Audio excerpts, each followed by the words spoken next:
Hello guys, this is the first video of our robotics tutorial series in which we are gonna start as absolute beginners and try to reach the advanced level.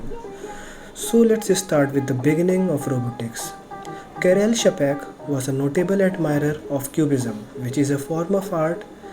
This is an art form that saw its origin in the 21st century. One of the most famous artists who led this movement was Pablo Picasso. It involves breaking the subject and assembling it again as an art form with a newer perspective. This led Karel to use the vision into his writings in later life.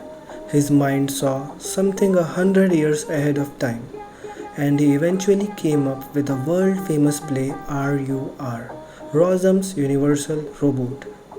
This play starts in a factory where there is something unusual happening. The workers were making workers, but these were like a robot, which we will later call android.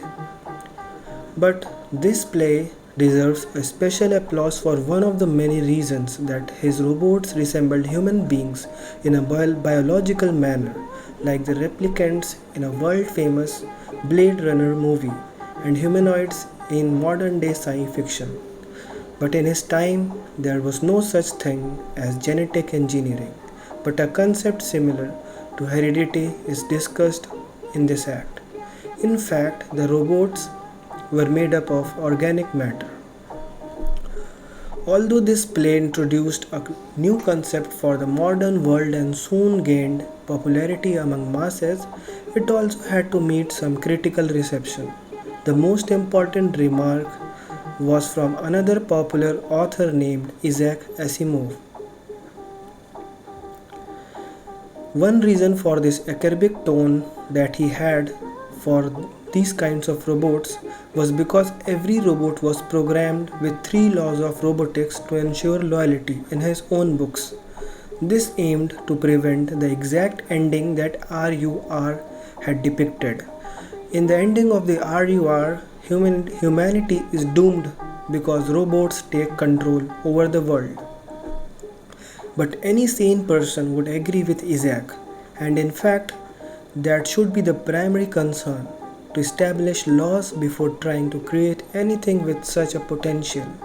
So what exactly were these laws? 3 laws of robotics, also known as 3 laws of Asimov, came up that act as a baseline even today in modern robotics. These 3 laws are: a robot may not injure or harm a human being, or through inaction allow a human being to come to harm.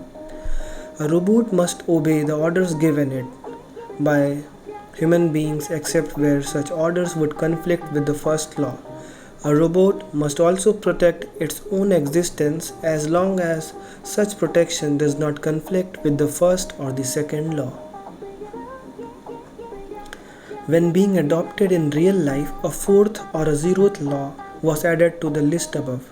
A robot may not injure humanity through action, allow humanity to come to harm. Isaac never asked for the credit of creating these laws, and he believed that these laws were obvious and must be within the awareness of every individual. In continuation, different authors have tried different additional laws after these 3 laws came to be accepted as a norm. So what makes us actually call something a robot?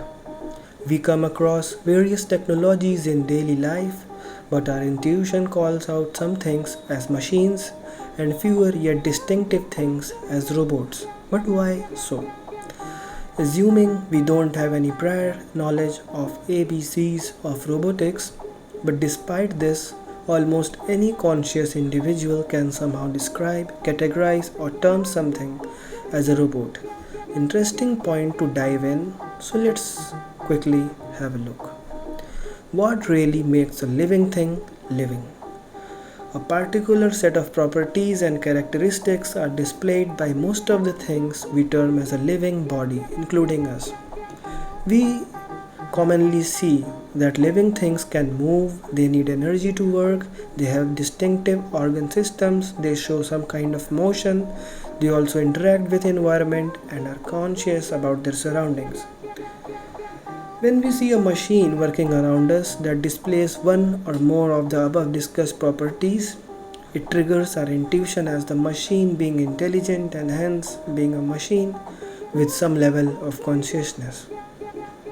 This is exactly when we look at a washing machine, it may seem like an emotionless, hardworking machine, and on the other hand, a KUKA robot might be an appealing thing to us.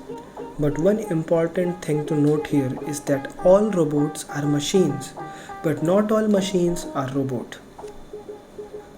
Classical textbooks love to classify these robots into generations, but since we are doing something cool, let's have a quick overview. The first generation robots. The Unimate, which was the first industrial robot, was a first generation robot. This robot moves only when told to move, and you are more likely to find an operator always sitting next to it. Second generation robots, in which sensors are integrated and sensors help in interacting and perceiving the environment and can react as a result to the changes in environment, which we will discuss in later videos. And similarly, the third generation robots come up with something new.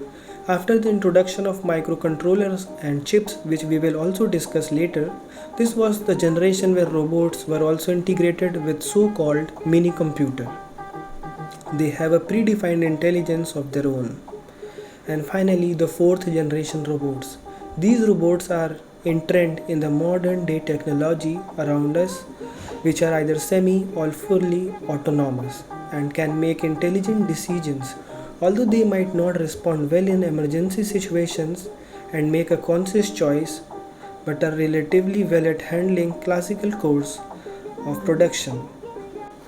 This was the introduction, and with this I would like to end this video, and please subscribe for newer videos and updates, and as this course progresses we will try to reach the advanced level through this journey.